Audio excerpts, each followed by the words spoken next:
So this is where this whole mission began, was in the back of this shed. The hardest part was actually getting the car out from behind that David Brown tractor. So luckily a guy by the name of Nathan gave me a hand to pull the car out of here, and he towed me across the paddocks, and I was absolutely sweating. It was so hot, couldn't wind the windows down, and I couldn't really see because the windows were so dirty, and I was battling with the power steering as well. And the other thing was, I wasn't really too sure what sort of wildlife had made itself home in the back of the car during those last 25 years. Now, I know it's not Australia, so I know there weren't going to be like snakes or crocodiles living back there. But, you know, still, here in New Zealand, we do have mice, and mice can be pretty scary. Okay, so once the car was back in my workshop here, I set about trying to get this engine going. So I dumped the oil out of it, which just came out like pure sludge.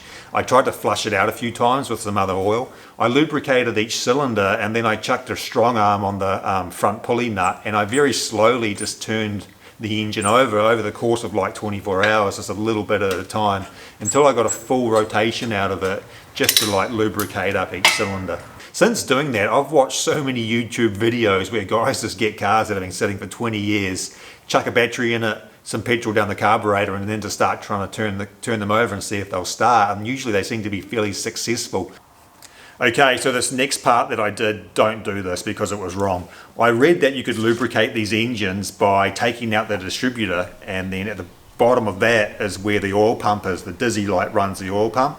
So if you pull that out, and you can put a 10mm hex down there on the end of a power drill, and then just spin it up and prime the engine. So I pulled out the dizzy and had a look, and there was absolutely no evidence whatsoever of there being a pump down there. That is on Chevy engines, not on Holden engines. So that was a little bit of a waste of time. So instead what I did was pulled all the spark plugs out, and then I just turned it over and let it build up pressure without actually starting. So next it was time for the big moment, the first startup in 25 years, and of course you saw what happened in the start of the video. A little bit of a disappointment, but what happened next was really cool. Enter these four guys. These guys who were keen as to give up their Sunday purely for a passion and love of old school Holdens. And these guys came in and really quickly set about their work, and pretty quickly discovered that somebody had been fooling around with the distributor, and when they put it back in, put it in 180 degrees around the wrong way. A little bit embarrassing for me, but good to find a fault straight away. And then this happened. Yep. Fire in the hole. Give it a go. So the big moment, and Dad's reminiscing about good old days in the Holden. So eventually we got his attention.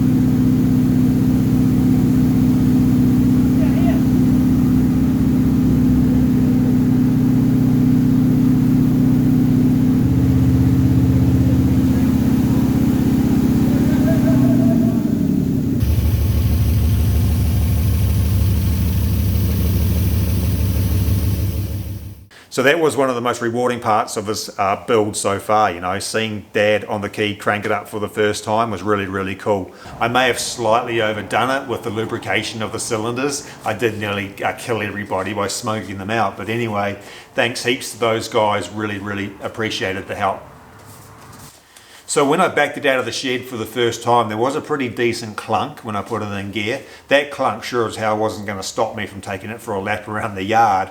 But so what that turned out to be was the drive shaft. One of the universals was pretty much about to fall out, and you can see it here with all the movement. So since then I've had it, both the universals on it replaced and had it balanced. So the one thing that did actually stop me from going for a drive down the road was having no brakes. So I then set about repairing them. I had the master cylinder re-sleeved, all new lines made up for it. The rear brake cylinders were both rekitted. The front calipers were new pistons and all rekitted. And done by a place that's well known to compliance, because they're going to want to know who does all this work as well. Next mission was just basically cleaning all the interior out. God only knows what I breathed in cleaning the inside of this thing. Probably should have worn a mask if there's another virus outbreak. possibly could be my fault. So when I set out on this mission, the first goal was to get it out of the back of the shed, give it a clean, and then to get the engine running and get it into a condition where it could be taken for a drive down the road with Dad. So achieved that, and now be sure to check out my other videos that show this, where I'm up to now with this build, and thank you for watching.